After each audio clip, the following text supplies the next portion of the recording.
Well, hey, everybody, welcome to another podcast. Today I've got my good friend over here, Chuck Allen from Rio Blanco Roofing and Restoration out of San Antonio. I've known you for a little while online. I was on one of your podcasts. Your podcast is called Keeping It Rio. We also talk a lot about contractor stuff. So first of all, I just wanted to say thank you for being on, taking the time, and tell everybody a little bit about you and kind of what you do, and we'll kind of get started. Yeah, definitely. First off, thank you for having me on today. I appreciate it. It's Absolutely. not very nice outside in San Antonio, so this gave me a good reason to stay inside and Nice. have a little bit of fun. But yeah, I've been here in San Antonio for about 6 years now. It'll be 6 years in March. And basically, 6 years ago, we bought a roofing company that was out of business and resurrected it and grew it and then killed it again. And then I came back and resurrected it another time. So Awesome. nothing really too much to talk about today, but yeah, it's been quite the journey. Yeah.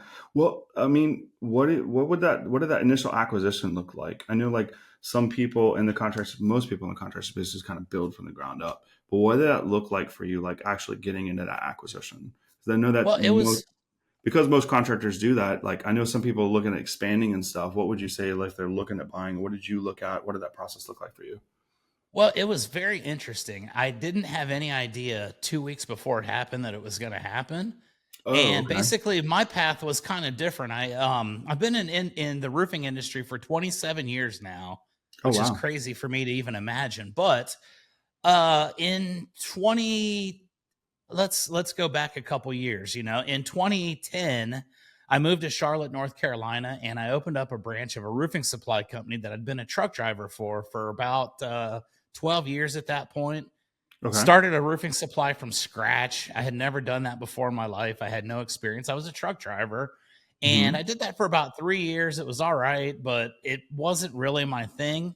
I didn't think it was my thing at the time, at least. So I packed up and headed on west to Texas. And this is another weird thing about me is I never planned on living in Texas. I had no intention. 2 days before I agreed to move to Texas, it had never crossed my mind at all. So I like to do things kind of impulsively, and I like to have adventures. So basically, I was doing the thing in Charlotte. I kind of got burned out. Came down to Texas just for a couple days, and I've been here now since 2012, so going on 13 years in the Lone Star Okay. State. Okay. And basically, the first venture I had here was as a sales rep for a company over in College Station, and I did residential and a little bit of commercial. Had a great time doing that, but after about 7 years or so, I just kind of wanted something else, like a different challenge, I guess. So I partnered up with a couple of buddies who had a large company over in East Texas.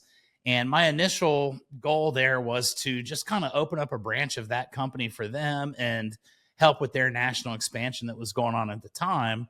And through a whole weird set of events and things, I ended up at dinner with a couple of buddies one night, and one was one of my partners. He asked me, where would you like to open up a roofing company? If you could pick 5 places. And I had some pretty good ones. I said Charlotte because I loved it there, Phoenix, Hmm. Arizona, anywhere in Texas, basically. Hmm. And they asked me at that point, what do you think about San Antonio? And never been to San Antonio before in my entire life. I have no idea. So the first thing I do is say, let's go to San Antonio. That sounds awesome. So this is when I come to find out, okay, there's a whole other backstory. This was a company, Rio Blanco, that had been open for a few years at that point, and the original owner had sold it to another gentleman. And that guy, I don't know exactly what happened, but it ended up not being in existence anymore at the time that I Mm. learned of it. So the goal was to see what it would be like to open up another branch, but have a completely different brand. And then we were going to expand the Rio Blanco brand out just like they were doing with their brand. And yeah, that sounds awesome. I'm totally confident that I can make this happen. I don't know how or why, but we're going to do it. And I ended up moving to San Antonio. Basically, I'd never been here before in my entire life, other than a half a day years earlier when I came to the International Roofing Expo.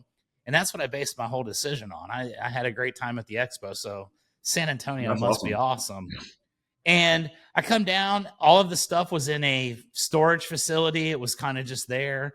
Um, I was immediately tasked with trying to figure out what to do to make it viable once again. So Mm-hmm. found a couple people, built a little team up. We got hit with a nice hailstorm and kind of grew it pretty decently that first year. And then we decided to start expanding out into different territories. I ended up having an office in College Station, Texas, as well as Tyler, and then the main office here in San Antonio. And that was going well for probably about 4 years or so. And then there was a little bit of a hiccup with the partnership, and we decided to kind of part ways back in 2023, 2 years Okay. ago this month, February. And basically from 2023 for the remainder of the year, from February on, I was just kind of doing some other fun stuff. I went to Florida. I worked with a buddy of mine down there who does a conference. I got to be an MC of a pretty big conference. I got to meet some cool people, help some Awesome. other people learn how to do sales along the way. And November of 23, I got a call from a buddy over in Ohio who was affiliated with that original roofing supply company that I started with back in 1998. And he just kind of asked me, what am I doing and what are my plans? And I said, well, I don't really know, to be honest. I'm just kind of trying to figure it out at 45 years old. It's like everything just kind of changes and you've got to be able to adapt. He came with the idea of partnering up. And at that same time, the Rio Blanco brand became available again.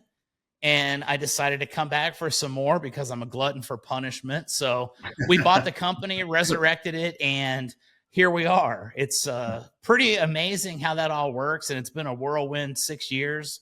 But yeah, that's kind of the short end of that story. There are a lot of twists and turns in the way there, but that's That's kind of on. how it all worked out. Just standard, typical stuff, right? Yeah, I think it's interesting to hear people's stories because there's always one thing I've noticed. It's always true.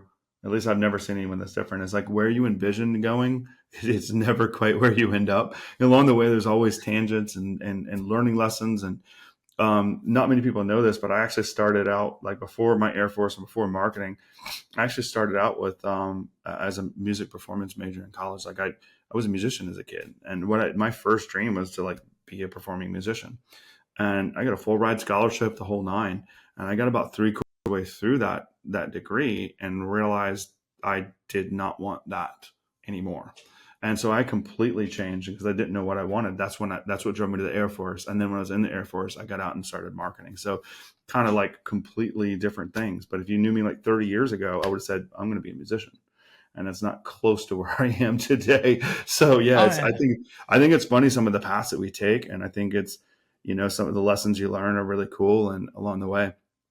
Yeah, if you'd asked me 30 years ago, I probably would have been in the Major League Hall of Fame by now, or a professional wrestler, or Something, right? anything Yeah. other than what I'm doing. And this had Yeah. never even crossed my mind. My whole entry into the roofing industry was kind of like that too. I was having a bad day at work one day, and I ended up pulling into a roofing supply company, applying for a job as a truck driver, and that was in 1998. And that morning, I had no idea that I was going to be getting into the roofing industry, but Mm-hmm. I'm And now thankful here you that I are. did. It's been awesome, and it's got me to where Yeah. I'm at, which is, just slightly above water, but we're making it happen, and we're having a good time as it goes, right? What kind of revenue and scale is your roofing company? Well, it's small right now because I did spend the last year kind of focusing more on myself and my mental and physical. I was kind of down a little bit. So one of the contributing factors were some outside things that happened a couple years ago that kind of took me off my game and kind of got me into a little bit of a funk. So one of the caveats to the partnership was, hey, I'm going to go and kind of get myself feeling pretty good again. I'm going to get my mind right. So I started 2024 with the goal of doing more episodes of my podcast, which I had you Mm-hmm. on as well as Yeah. 51 other people last year. Which is And then I amazing, by the decided I way. was going to learn how to play golf. So I Oh, learned how to play golf, and I'm how's not that that going? good, but That's hard. yeah, it sucks. If you want to learn how to be calm, definitely don't take up that sport, but it does teach you a lot about yourself, and it can kind of help you to understand your weaknesses. So I kicked off 2025 with the goal of hiring 3 sales reps by the end of quarter one. I've got one. I've interviewed a couple more. We're starting to expand it a little bit. This year, my goal is to do 2 million. And I think Awesome. that's going to be pretty easily attainable. I know that sounds kind of arrogant, but I I do don't know think what so I'm in the roofing capable industry. of. I don't think so in the roofing industry because roof is so expensive. Like roofs are. You don't get roofs for like $1,000. You know what I mean? Like I don't care where you Not are in in the modern country. times. Yeah, not modern times, man. Roofs are expensive, like really expensive. I mean, part of it's labor, but a good part is just the materials. The actual materials for a roof, they're just not cheap. What do you Oh think? no. What's the average roof out there where you're at? Like probably 15K. Yeah, I'd say between 15 and 20 is the typical, Yeah, and I'm looking for some of the bigger ones this year. I want to get into some higher end projects, get some more upscale type materials instead of just doing basic yeah, shingles. I like to yeah. do Like metal. I like to do some synthetics and stuff like that as you do well. terracotta and stuff like that as well. Yeah, absolutely. You name it, we'll do it. I've got connections all over the place that can help me. If I don't have the right people in place, I know who to call. And that's Hmm. really my big thing with this industry is I've made a lot of friends along the way, and I can call on them for help whenever I find myself in need. Yeah. I mean, how important do you think those connections are in like growing your business? Oh my gosh. Number one, I would never be here if it weren't for that because I would never start a roofing company without financial help from partners, from friends.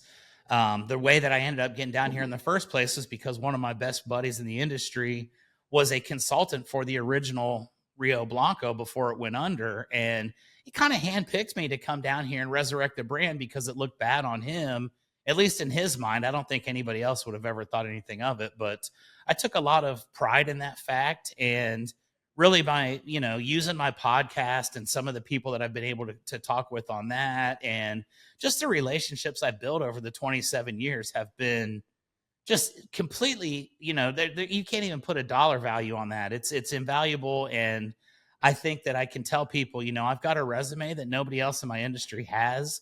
I've done things that nobody else has done. Everybody's done bits and pieces of it, but as a whole, it's pretty unique. I started as a truck driver. I ended up doing all kinds of stuff in distribution, became a multi-million-dollar sales rep, started a roofing company, killed it, brought it back to life again.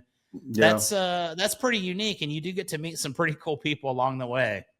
for sure. I think it's really fascinating. Like I like personally geek out and studying like people's stories and how people make decisions and stuff like that. And I think it's interesting because we can have two people in the same exact career and just the way that they got there and the nuances and stuff are just so different. And it's just, I mean, coincidental or fate or whatever you want to call it. I find it highly fascinating how people get where they are. You know what I mean? Because like you said, you never envisioned being in roofing, yet here you are.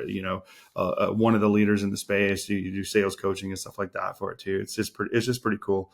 And So I wanted to kind of dive down because I know like the sales specifically on the roofing is like one of the bigger things that you do. You've talked about it in your podcast before. I've seen it on your channel. I know like you did sales before you actually had the ownership of the business. How did you how did you get into the sales side of things, and like what do you think was it that made you successful in that arena, that aspect of it? All right. Well, that's a whole story in itself. Like I said, I started off as a truck driver, so I really didn't have any sales experience. I would drive the truck out to the job site. We'd set the conveyor truck up and we'd throw shingles by hand onto a conveyor belt and kind of stack them across roofs. I did Yep. that for 12 years. And along the way, you get to meet some pretty cool people, some owners, some crews, and you kind of get to learn how to communicate with different people on different levels. Um, when the opportunity came for me to move to Charlotte and help with that branch, I had zero experience. So I kind of had to learn on the fly. And the cool thing about that opportunity was I was doing more inside sales. I was a branch manager instead of being an actual outside sales rep. And I think that that branch manager experience really helped me along as well because, again, I got to talk to a lot of different people. I was in a different position at that point. I wasn't driving a truck. So people were actually looking at me as an authority figure or someone that actually knew what he was talking about. I knew what I was Hmm. talking about the whole time, but I didn't get any credit as a truck driver because, that's Yeah. society. Yeah. So when I left that job, I came down here to Texas. I had zero experience in sales. Everything's a sale, but you know what I mean? I didn't have any I know. Yeah. formal training or No anything like formal that. training on sales. Yeah. None. So Yeah. I went out and I struggled mightily. And I'll never forget what happened. Maybe about a year in, I had sold a few roofs here or there and I was doing all right. And I come to realize it was just pure luck because I was harping on the things that people didn't care about. I was focusing on what I knew, which was The the tech specs, materials and materials and the tech. the Yeah. the specs and all that Yeah. stuff. Yeah. And so nobody cares. I come to realize. And I got to the point where I was in Amarillo, Texas, working with a buddy of mine, and we were staying in an RV for like 2 months. And there was a storm over in Amarillo, and I showed up thinking we're roofing everything, right? Mm-hmm. And 2 months in, I didn't sell a single roof.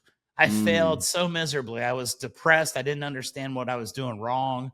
I came Mm-hmm. back to Texas, and it was like, I'll never forget my boss. He said, "You know what? We're going to fire you, dude, because you didn't get any results, but we do like you. The people around think you're all right. We think you got a good personality. So, hooray for that. Saved myself." But at that time, I also needed to get away from it. So, Mm-hmm. I took a break. I went back to Ohio, and I was just going to go visit my mom for a couple of days and just kind of decompress and, kind of get my head about me again and come back for more. But when I got there, I saw that my mom wasn't in perfect health.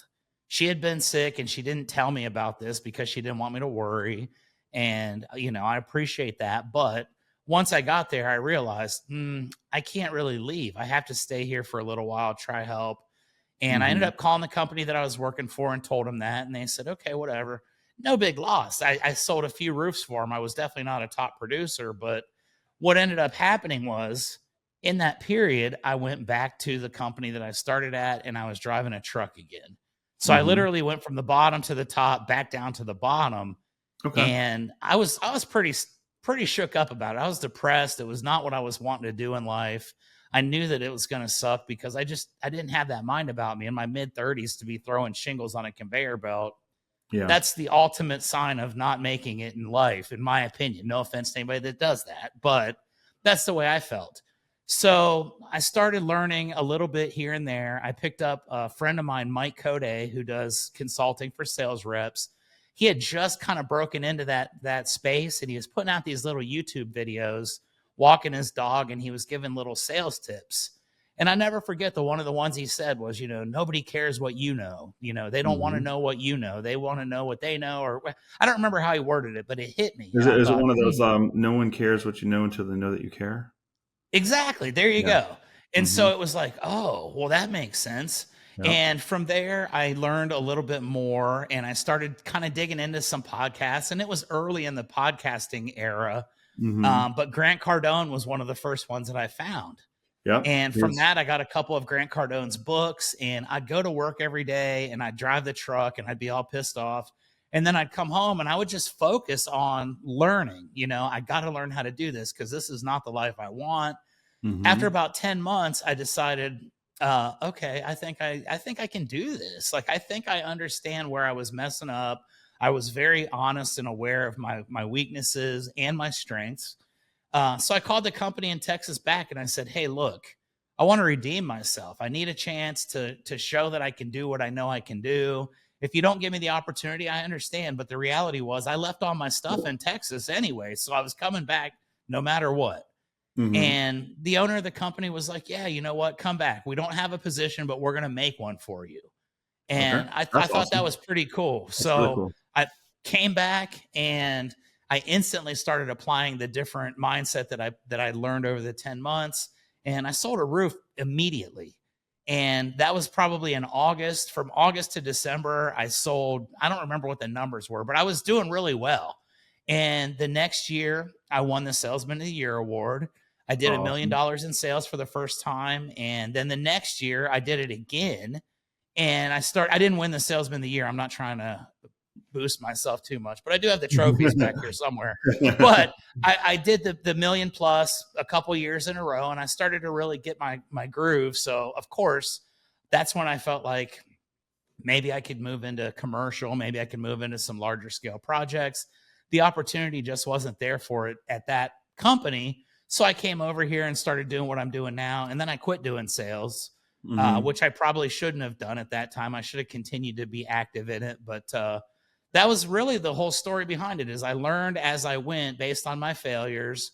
And the reality was I had to be honest with myself and say, look, if you're going to do it, you can't pretend like you're good. You've got to prove it because the numbers don't lie. And my number was a 0 at that time when I had to be smacked in the face with reality. So, you Yeah. know, reality Well, will do some strange things to you. I think it's a gut check, and I think like the only way you grow is if you can really look at that humbly and realize those weaknesses. So many people look at those things about themselves and they don't want to be honest with themselves, and of course, because of that, they'll never grow. I think one of the cool things that I really like from what you did, and it's something I believe, is that like what you identified there was like a weakness and a skill set. You realize that, hey, I tried this sales thing and I really, the numbers, they don't lie. I clearly couldn't do this, but it doesn't mean I'm not able to. It just means like I needed some knowledge. And you went out and sought knowledge from various places, some YouTube channels, Grant Cardone's programs, and then you fixed that thing. You know what I mean? And I think that like, most of the business owners I talk to, and I'm sure it's similar with you, like there's normally just something that they need to learn how to do. Most of business is just almost all of business is just a skill that you just don't have yet. You know, yeah, there's networking involved in other things, and there's a little bit of luck, but most of it, in my experience and my use cases, it's knowledge. Like if you don't know how to run, you don't know how to sell, learn how to sell. You don't know how to market, learn how to market. You know what I mean? And I think you either have to learn how to do it and then do it, or you have to hire it out. Like one of those two things have to happen because you need sales in your business, you need marketing in your business, you need operations, you need the truck driver, all of those roles have to be there. Just which one of those do you want to be? And then you have to learn Yeah, those and skills. that's spot on. I mean, I definitely recognized my weaknesses and I realized if I want to do this because it was fun and it was Yeah. something that I really truly enjoyed, even while I was getting my butt kicked, I was having a good time. And I knew, okay, if you don't get better at it, you're not going to get to enjoy this for very long. So I did. I had to teach myself, and I'm continually evolving and learning on a daily basis. And I talk to so many different people from all over the country on a regular basis. I could get anywhere from 1 to 50 calls a day from people just asking questions or, what would Mhm. you do in this case? And we bounce ideas off each other all the time. And, to me, it's been a huge blessing. I got in with the right people who were happy to help me because they saw that I was willing to do the work. And, they recognized maybe you're not where you're at yet, but we see your potential. We know that you've got it in you and we know that you want to do it and you want to be successful. So, take me under your wing and teach me what you know. You teach me a little bit. And I just kind of take a little bit of all that stuff and put it into a package for myself. And then now I've been blessed with being able to teach others. And I've trained multi-million-dollar sales producers all over the country for different roofing companies. And I think that's what I love the most about what I do. It's not so much The, about the the, te- roofing the at teaching all. component itself. Yeah, it's so much Yeah. fun to see someone reach out and say, "Hey, what would you do in this case?" I've got a young man in Columbus, Ohio that works for my partner company. He came down here to San Antonio for a week to train with me. And when he went back, he immediately started selling roofs. And he says, "Man, it's because of what you taught me. I was missing just a couple little details. And once you Hmm. showed me what I needed to do and I understood it, it just clicked." And to me, that's much more rewarding than anything that I've ever done, doing a million plus or whatever. Sure, that's cool. That's just the amount of people that I've gotten to help. But Yeah. I love seeing other people succeed. And to me, that's what this is really all about. I couldn't agree more. So another anecdotal thing about me when I was a kid, like my parents kept telling me like you're going to be a teacher, you're going to be a teacher, and I was like I'm never going to be a teacher, I'm never going to be a teacher. Now formally, I never went and got like an education degree, but what's funny is like in my role, all I really do is I work with my clients and coach them on things they need to do. Internally, I train my staff, and so like while not like a university teacher or high school teacher, literally all I do is teach. Like 90% of my day, that's all I'm doing is teaching in some capacity, some component, you know? And I think it's interesting because like I didn't even see that in myself yet. I did not think I was ever going to teach. Like, I hate teaching, I hate teaching. And now it's the most rewarding part of my day.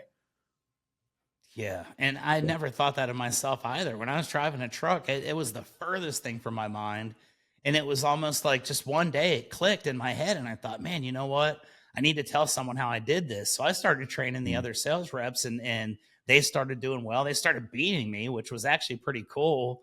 That's real My cool. boss at the time, he didn't think it was cool that I thought it was cool, but whatever. I thought it was awesome because I was teaching people to be better than I am. And, I always knew what I was capable of, and if I would have applied myself, I probably could have beat them, but that wasn't ever important. It was showing someone else a different way, and there's nothing that's more rewarding in this life than taking someone that doesn't believe in themselves and instilling that belief, and then watching them apply that belief and that confidence and change into a different person, and then, Mhm. become successful based off of those teachings. I love that.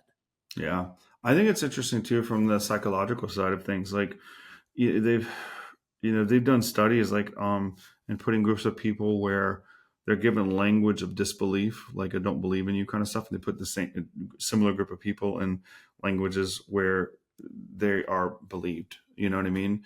Like whenever you have that like dismissive, punitive type leadership versus empowering and I believe in you type leadership, like what ends up happening is just the psychology behind it, just someone believing in you, knowing that someone's in your corner. Could be your boss, a coworker, your spouse, a friend. Like it just having that is so critical because without it, we generally speaking just don't do well, you know.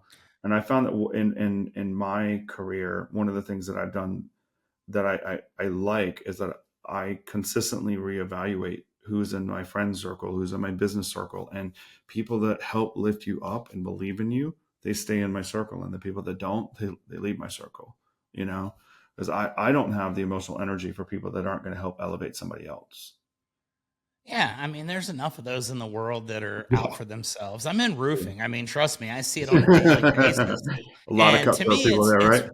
oh my gosh, it's bad. And I Yeah, always wonder whatever happened to that guy. He was bragging about how great he was, and I haven't seen him in 5 years. Well, come to find out, he's out of the industry. He's working at a shoe store, doing something completely different yeah. because, like you said, that attitude. But a lot of people also can kind of say, well, the people that didn't believe in me were my motivation, and they're the ones that fueled me. I have a chip on my shoulder, and I guess I had a little element of that as well along the way, but that's never going to be sustainable. It's not long term. It's more spite than That'll it is that'll trying to that'll actually make you succeed. move.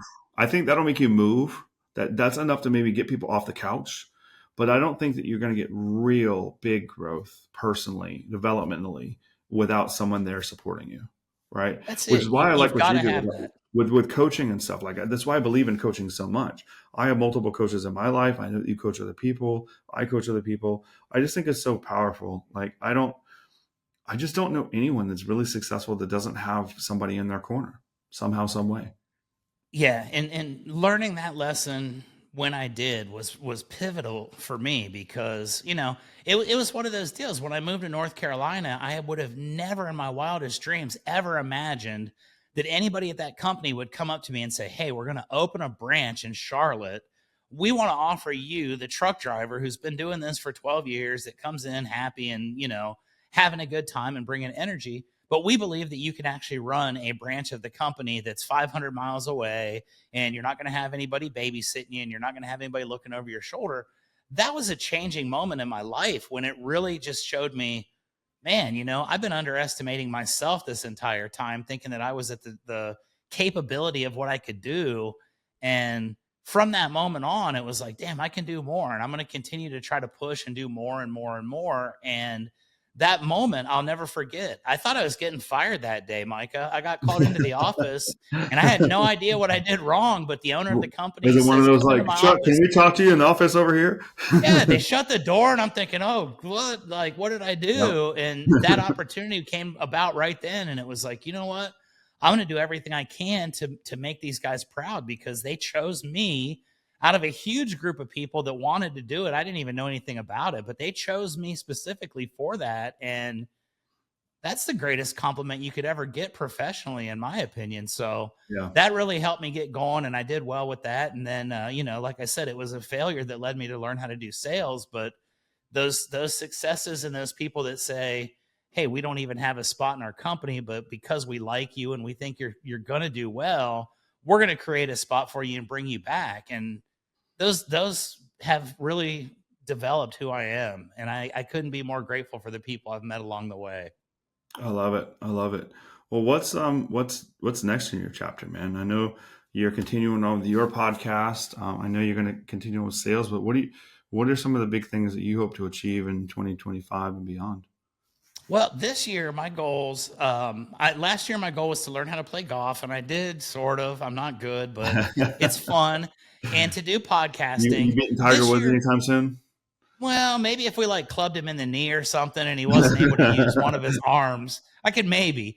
But I want this year to continue to develop my podcast. I've done over 200 episodes now, and I've gotten really I don't want to say comfortable, because as soon as you get comfortable, that's when you start getting complacent. But I've really enjoyed doing it. And I've talked to people from all over the world. It's not just a roofing or a construction podcast. I've had, professional wrestlers, NASCAR drivers, magicians, clowns, hot That's sauce super fun. chefs, authors. I've had everybody and their mom on there, literally. And my goal for this year is to find a way to monetize it a little bit and maybe expand upon what I'm doing, maybe bring some better production elements to it through help of sponsors. And I've got a couple announcements coming up here in the not too distant future about that. So that's kind of cool. With the roofing business, I was super blessed. Back in December, a guy reached out to me who was with a roofing company over in Dallas. And I didn't know the guy, never met him before, had no clue who he was. We weren't even friends on social media, but he's been watching my stuff and kind of following along. And he just sent me a message one day and said, "Hey, I'm going to be in San Antonio. I'm visiting family. I'd like to take you out to lunch." All right, cool. You don't have to offer me twice to take me out to lunch. I'm all about that. So we go to lunch and we start talking, and he's like, "Yeah, I'm going to build a home over here near Austin, and we're going to be moving from where we currently are." So the conversation kind of steered down the path to where I said, "Well, what are you going to do professionally?" And I don't know, man. And at that moment, I had literally been hoping and praying for someone to show up that could maybe be like the opposite personality of myself. Because the reality is I'm like ADD to the max. I don't take any kind of prescriptions, and I won't. So I just, it's naturally who I am. And I'm also fueled by Celsius. If Celsius wants to sponsor my podcast, there you go. But I need someone that can kind of put me in check, the yin and the yang type deal. And Yeah. this guy, Chris Hale, he's been working with a very reputable company, super guy, same age as me. He's got some really cool things that he's done in his career that I felt complimented me. And that's really what I've been lacking, is I've just not been able to find someone that could kind of put me in a position to do what I like and what I thrive at, and kind of take me out of the role of the things that I don't like. So back in December, we had this meeting. It was just completely random. Chris agreed to come on with me. He's been with me now for about 6 weeks, and we're really starting to make things happen. Like I said, I'm looking for a couple more people to bring onto the team, hit that 2 million mark this year, and then maybe, double that if we can next year. But Love it. it was one of those moments where I really needed somebody to show up that could help me. And by God's grace, this guy shows up, and he was the perfect person to mesh with my character and my personality. I have a business partner in Ohio, and he and I are very similar. And Mm, I always tell him, you don't want a stand up comedian doing brain surgery. So we yeah. figure out how to Yeah. get someone that can kind of keep me in check and say, "Hey, dude, we need to fill out this paperwork. Don't forget to get a permit for this job. Don't forget to call the dumpster guy. Don't Yeah. forget So to check." is this this guy Chris? Is he more on the operations side, kind of helping make things happen? Absolutely. And that's what I told him. I said, "I'm more than happy to be the face." I mean, Hmm. I was very shy when I was growing up. And then one day I just had this epiphany where it was like, if you don't put yourself out there, nobody's going to know who you are. And Hmm. I just took it to the complete extreme to where, I do the podcast and I put myself out there all the time. And not everybody's comfortable with that. And I told Yeah. him, you don't have to do that. He's done it. He's stepped out of his comfort zone and has made some videos and put himself out there a little bit.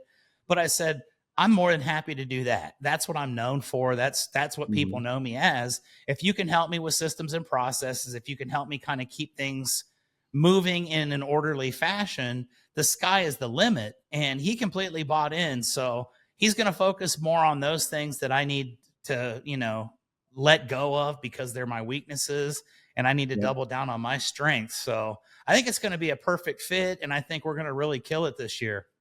Well, I think that's pretty smart of you to recognize that. Like, so it's a lot of times I see business owners like in a lane. where there's some, weaknesses, but they won't bring in the person, probably mostly for pride reasons. A lot of times business owners tend to think they can kind of be everything, be it all.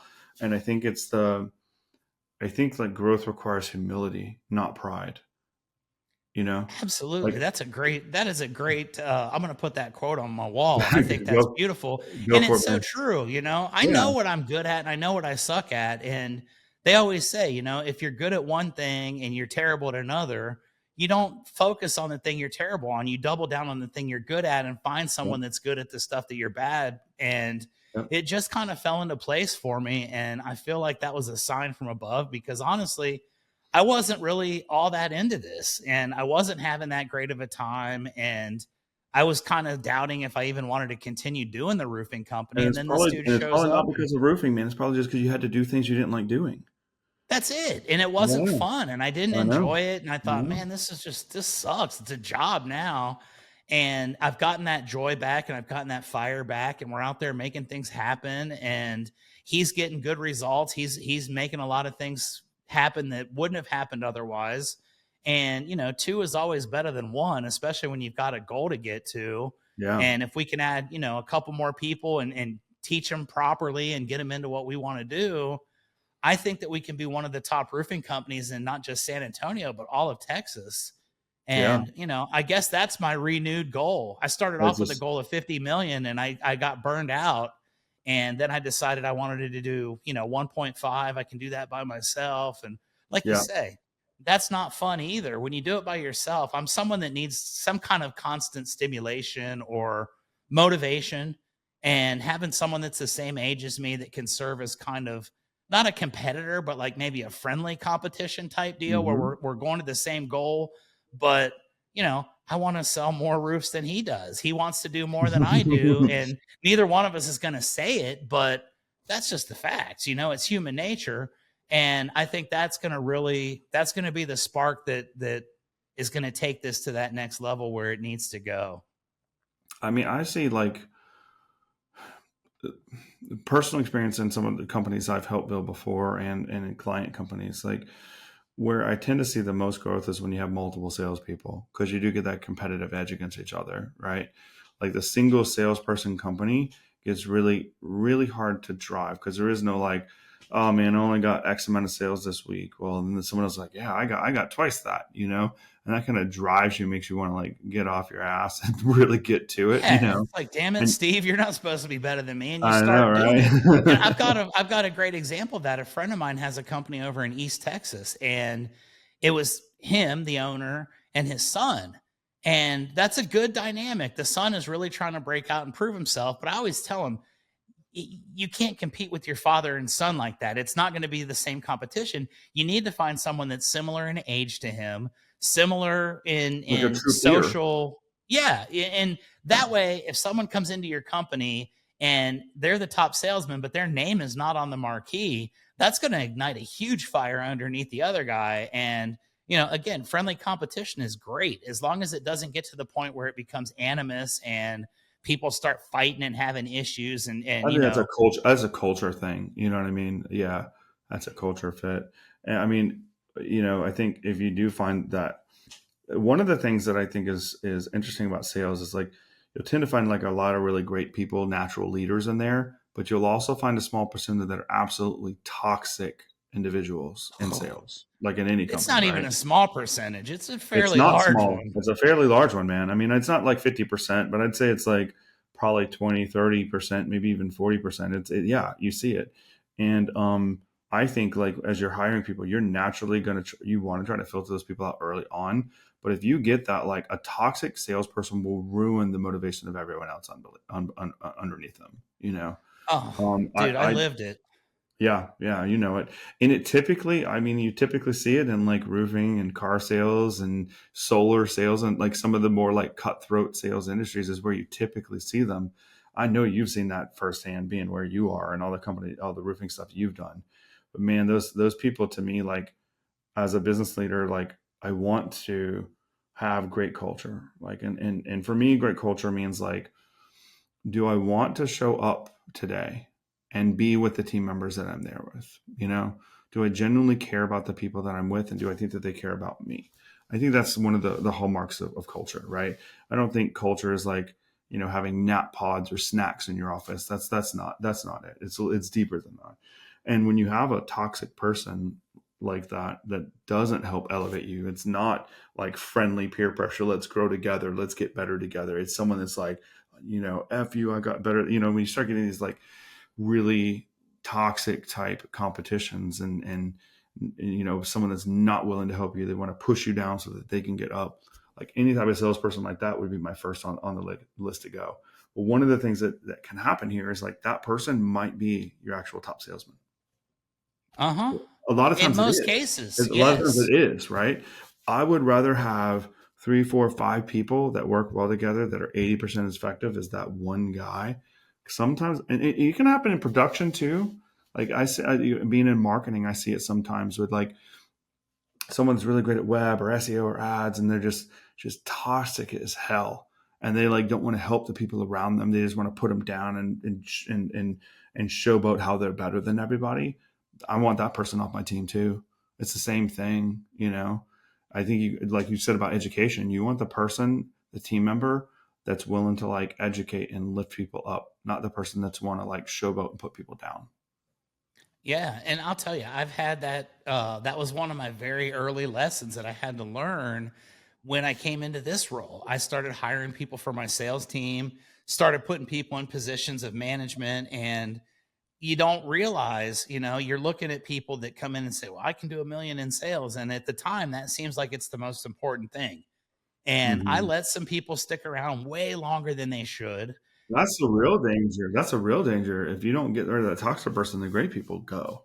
You know. Yeah, and it happens, believe me. And then Mm-hmm. you're stuck with these other people that you don't even like. And then Mm-hmm. you come to find out they're not as great as they initially made themselves out to be. Yep. And you lost out on a huge amount of potential with some great people that left just because you were willing to accept, that's the standard. I always tell people what you're willing to accept is your standard. And if it's something where one guy is overshadowing the entire team and they're being just complete, what's about it, you got to cut it. And I've got rid of my You top do. sales rep many times, and that's advice I've given to people in roofing companies all over the country that are very successful. You don't want to lose $1 million producer, but what if it's costing you 2 million to keep that person? What if the other people step up when they say, you know what, he didn't allow The that crap cost of to lost happen. opportunity and lost team members. Yeah. And those people say, hey, you know what? He just got rid of that dude. Number one, we better give our best because we know that we're not indispensable because that guy was doing more than us. Or they say, yeah, you know what? He doesn't care so much about that as much as he does about building a winning team. And that's the kind of coach we want to be around. So I think getting rid of your best guys sometimes is the greatest move that a company can ever make. As If weird they're as that sounds to if they're normal not if they're people. not if they're not a good fit, like from a culture standpoint, I couldn't agree more. I think Yeah. one of the interesting things in businesses is like we look at like sales performance numbers. Like there are a million and one KPIs to measure sales performance and marketing performance and monetary growth and profits and all this stuff. It's incredibly hard to put a number on culture, right? It's Like impossible, how do really. you, yeah, it's next to impossible. Like how do you measure like how good your team culture is? It's really really a hard thing to do, and it's way more subjective. It's not objective. It's not quantitative. I can't put a graph or percentage on it, but where you can see it is in like those team members when if you have to fire that toxic employee that may be your number one guy, the other people see that not because you fired him because of numbers. That actually teaches, I think, a pretty valuable lesson that the performance numbers aren't the only goal in your company that matter, right? And maybe not even the biggest goal, because you fired that person even though they had the number one sales outcomes and your whole team. They were bringing other people down in morale and all these other kind of things. And so at that point, you say, "Hey, I'm getting rid of them." That's going to paint a pretty strong picture for your culture because everyone's going to realize that you know what the biggest thing, the reason that Johnny over there got let go wasn't because of sale numbers. He's outperforming all of us, but it's because of culture. And we know that if we can't play together, if we aren't a good team, then I'm not even going to belong. I think that paints a really, really powerful lesson. Um, Yeah. and honestly, I would rather have people that are, I'm not saying that we need to have weak people in the wrong seats or anything. Like we still have to run businesses and have to be profitable, but I would rather take a few people that were B salesmen that had a great culture than have one A salesman on my team that was an absolute, you know, whatever adjective you want to put in there. You know what I mean? That's my personal take. I'd rather put culture first over results. I agree, because then the people that were B players, they have a tendency to raise their game and they say, you They know do. what? This is a win. I want to be a part of this team and I'm going to step my game up. And then you get a team of 3 or 4 A players where before you had one with 3 or 4 Bs or Cs. Yeah. And I think that's the thing that I always look for in a person is their character, their attitude, their demeanor. I don't Mm-hmm. care. And when I hire sales reps in my roofing business, I always go out of my way to say, I don't want people with previous sales or roofing experience if possible. I'll Yeah. take some on if I have to, but if you have none and I can just take a clean slate and teach you, the only thing I'm looking at that point is this person likable? Is this person honest? Is this person trustworthy? Is this person Yeah. going to show up and be here and do the right things? And I can teach the skills. The things that you can't teach It's really hard to are teach character. Really you hard to teach can't, character. and Yeah, it can be it's exposed very quickly. next to impossible. Yeah. Yep. A little bit of success will show exactly who somebody is. And I've misjudged people in the past and they're no longer with me. And I'm fine with Mm-hmm. that. And I remember I had one of my business partners years ago. We had a little bit of a discussion about it where I let our top producer go and I didn't feel any shame about it. I was totally fine. And it was like, yeah, but that's X amount of dollars and yada, yada. And I said, well, if that's all this is, then I don't even want to be a part of my own team because I don't care. Like I don't Mm-hmm. like this guy and I don't see people as a dollar sign. I see him as a human. And I'll be damned if everybody on my team didn't step their game up once that guy left and people came to me and said, hey, thank you. Like he was Yeah. kind of a dick and we didn't like him. And It's we didn't think amazing. you would ever get rid of him because we thought that the numbers were more important. And with roofing companies, I mean, that happens a lot. A lot of people that get into ownership roles of roofing companies don't have experience. They've never been through the processes. They basically, a lot of them are guys that started swinging hammers Yeah. and they just kind of got to the point where they said, well, the owner's rich. So I'm going to do that because I want to get rich too. But you don't have the right mentality. You've got the Mm-hmm. mentality of, I just need to hire a bunch of people and it's a numbers game is what they say, but I don't agree with that at all. I think if you hire 10 people and 2 of them stick around, you're doing all right. Yeah. But I don't know why you would hire the other 8 just for the sake of bringing people in and testing them. I'm very specific and I pick the people that I think will do well for me. And I don't mess with the other ones. I'm not going to bring someone in if I get a bad vibe. I'm not going to even offer them a position. And, I got time, not to be wasted. I think character and culture fit is the number one thing we should be hiring for. I think a lot of movie tropes and society and stuff that we've seen in the last 30, 40, 50 years in movies like portray a certain kind of salesperson. And like I think for a long time earlier in my career I didn't like sales. I realized it wasn't because I didn't like sales, it was because I didn't like the very stereotypical version of sales that you see portrayed in movies and books and TV shows. And like once I realized that there actually was like a better, very ethical way, I think that like at that point, like I loved it. I just was like, that this is me. This is what I want to do. Right. I mean, I just had a meeting earlier today where like someone came to me wanting to write me a metaphorical blank check, just like I got, made a couple million last year. I want to hire you to do this thing. And I literally told him no. And it was because there was some business operation things that just weren't quite right yet. And he was like, holy crap, I couldn't imagine a marketer telling me no, that they're not going to take my check. I was like, look, dude, if it's not right, it's not the right time. Like, I want you to come back to me when it is right, but that it's not today, you know? And I think I think that's the kind of lesson that I want to portray to my team and other people's, like, to be a great leader, to be a great salesperson, there has to be this selfless nature. You have to be willing to do what's right for the other person above yourself, you know? And I think selfishness is a huge negative indicator to your culture, and that's what happens with that number one guy that we're talking about. That's really what it boils down to, right? That one guy doesn't want to help the people around him. He doesn't want to help the business. He just wants a fat paycheck. And don't get me wrong, I think we all want fat paychecks. I just think that ethical way, the moral way, the integral way of getting there is more sustainable in the long run, both for ourselves and for our team. Without a doubt. Without a doubt. And, you know, like I say, I've made mistakes. I've had people come in that ruined my entire organization, quite frankly, in certain Yep. aspects. And it demoralizes you and you realize, man, you know, I really screwed this up. And it takes a while to get out of that. And I think, you know, like I said, firing my top guy the first time I did it was the most liberating move I've ever made.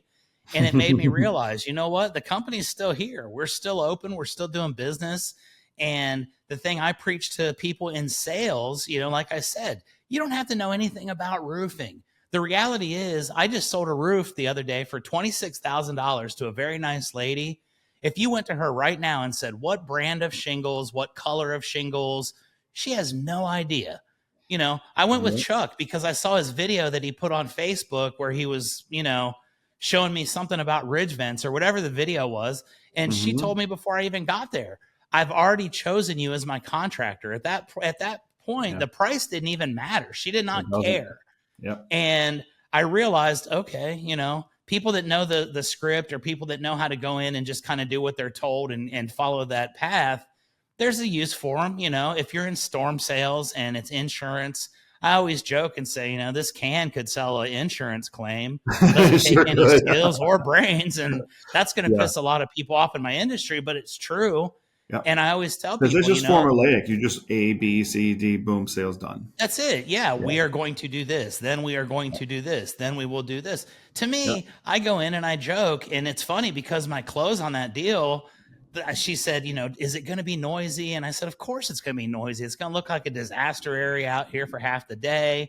She's got a Mm-hmm. couple dogs, and she said, well, my one dog needs, you know, I'll have to get her some tranquilizers, not tranquilizers, but like, you know, The whatever, dog sedatives. Yeah, yeah, yeah, claims yeah. or whatever. I have a dog And I that's like just that joked too. and I said, well, your dog's going to love this. This is going to be the best day of your dog's life. And she started laughing. And I said, if you give two of them, he'll be out here looking at the color, thinking how pretty everything is Yeah. and enjoying the day. And she just started laughing. Where do I sign? You know, blah, blah, Yeah, blah. We that's never fun. even talked about the price. Didn't, you know, she didn't have anything to do with that. There were no objections. And you Yep. realize people are buying you. They're buying your character. They're buying your personality. And as long Yeah. as you're not fake, I mean, I've been this way since I was a kid. I've always been Well, exactly the same way I am, which is just man, joking Chuck, around, having one fun. of my favorite things about you, Chuck, is like I think it's cool because you're the same way when we chat offline as in a podcast, as in your videos. And I think that's something that like social media misses. Like how many fake plastic things do we see in our culture today, right? Where like people put on a certain look or glamour when the camera goes on and then offline they're a completely different person. I I think that we just honestly need to be ourselves day in, day out. And I'm never different with my wife or my kids or with you or in business or like, you know, at an event or out, not at an event, online, not online. I just am who I am, period. And I know you are too. And that's, again, it was one of my favorite things about you. And I think that like, I see tons of people, mostly people that are half our age, that have been brought up at a slightly different era in their social media, right? Because you and I, when we first started seeing it, I know you remember MySpace when it was a thing. That's not even a thing anymore, right? But now it's like everyone's got to have this certain look and this pizzazz and this like cool factor and like, you know, this hype bro type mentality.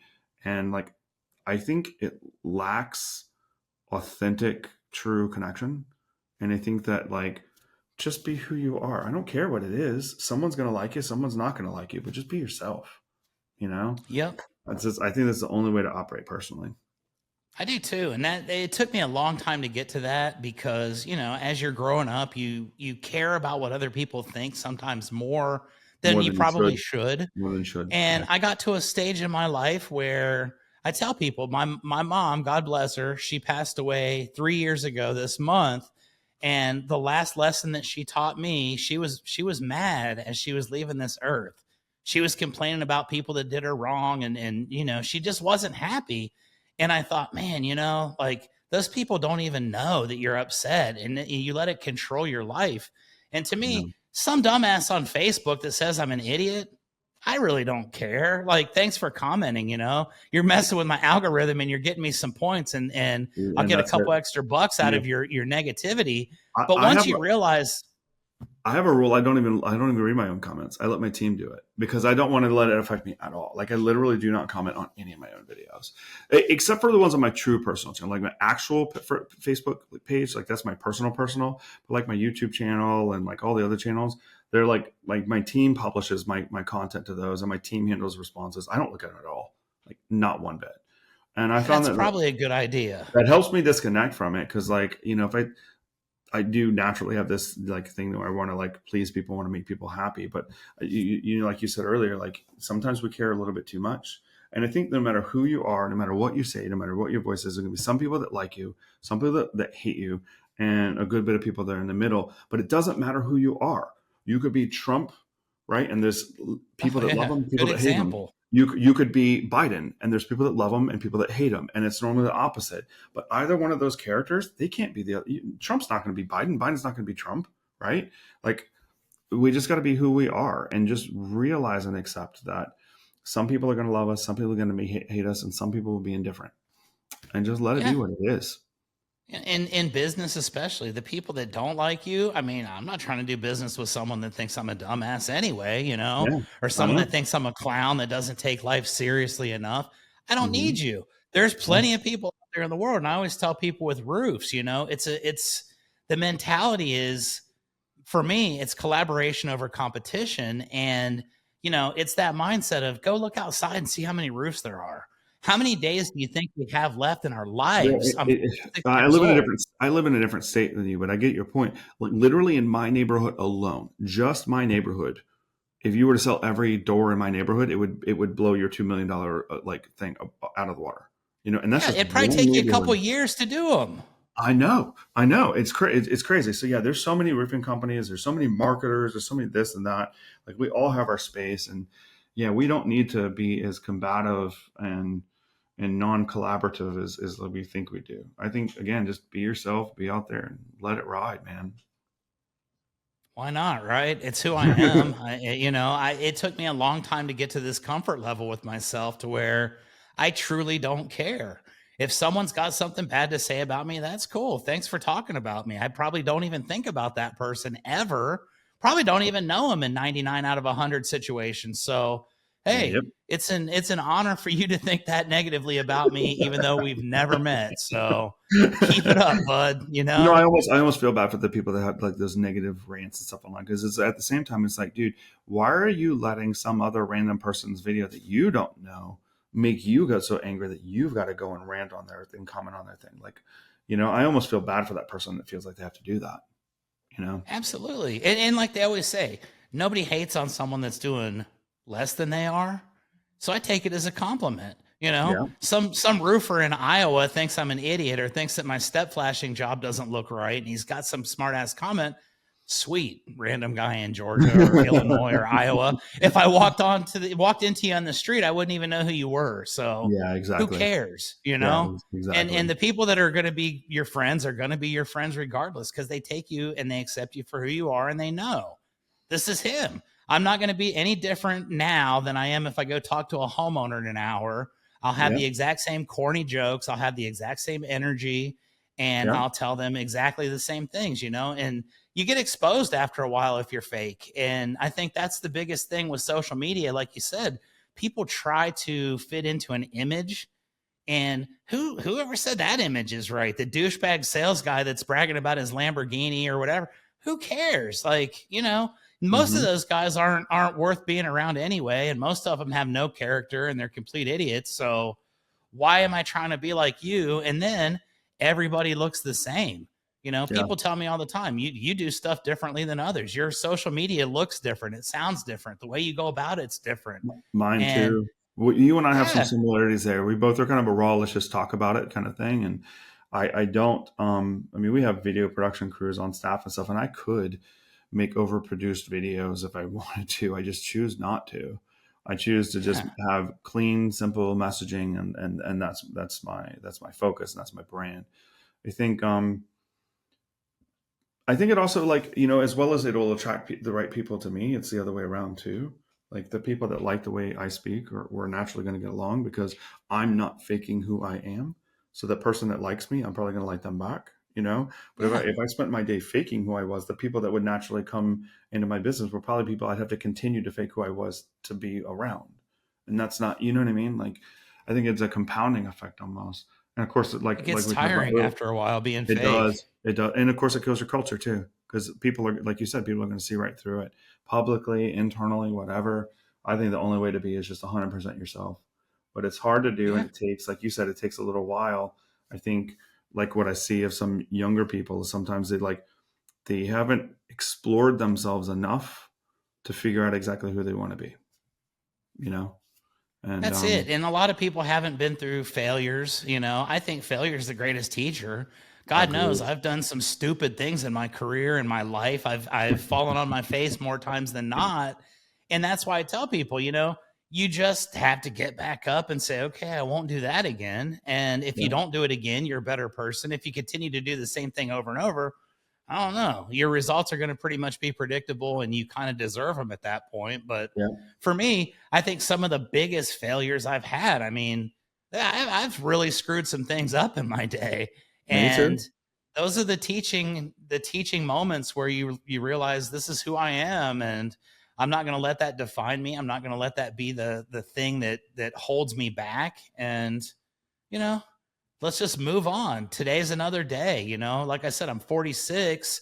If I live to be 92, I'm halfway through and I don't want to live to be 92. So time is limited and you start to realize the older you get, the less it really matters what other people think because at the end of the day, they're not going to probably be there for you anyways. So Yeah. enjoy what you can and make the most of what you've been given and do the best you can to be the best person. And hopefully at the end of the day, more people will say you were cool than won't. And if they don't, then what's wrong with them? Man, I love this, man. So many lessons here in our chat today. But I think that one of the big takeaways that I have from this is just be authentic and be yourself.